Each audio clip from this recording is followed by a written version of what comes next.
নমস্কার বন্ধুরা, তোমরা সবাই কেমন আছো? আশা করি তোমরা সবাই ভালো আছো, আমিও ভালো আছি। তো আজ কোজাগরি লক্ষ্মী পুজো। আমার বাড়িতেও আমি আলপনা সাজিয়ে দিয়েছি। সবাই যেমন মা লক্ষ্মীর আরাধনায় ব্যস্ত, সবার বাড়িতে বাড়িতে আজ মা লক্ষ্মীর পুজো। তো আমার বাড়িতেও পুজো। এই দেখো, সব জায়গায় আমি আলপনা দিয়ে দিয়েছি। আর এই যে পুজোর পুরো আয়োজন চলছে, ওখানে আমি আমার মা লক্ষ্মীর ঘরটাকে স্থাপনা করেছি। এই দেখো, যেমন পেরেছি তেমন আমি আলপনা দেওয়ার চেষ্টা করেছি। আমি অতটা আর্ট অ্যান্ড ক্রাফটে অতটা ভালো ছিলাম না কখনোই, বাট চেষ্টা করেছি একটু ভালোভাবে আলপনাটা দেওয়ার। আর এই যে আমার মা লক্ষ্মী নারায়ণ, আমাদের পেতলের মা লক্ষ্মী নারায়ণ দুজনে।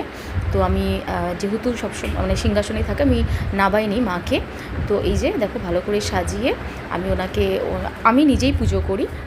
আমরা ব্রাহ্মণ ডাকি না। আর এই যে ঘট মা লক্ষ্মীর, আজকের কোজাগরি মা লক্ষ্মীর ঘট আমি স্থাপন করেছি। আর এই যে আমার পুজো শুরু, আমি নিজেই পুজো করি। আমি আগেও বলেছি ব্রাহ্মণ রাখি না।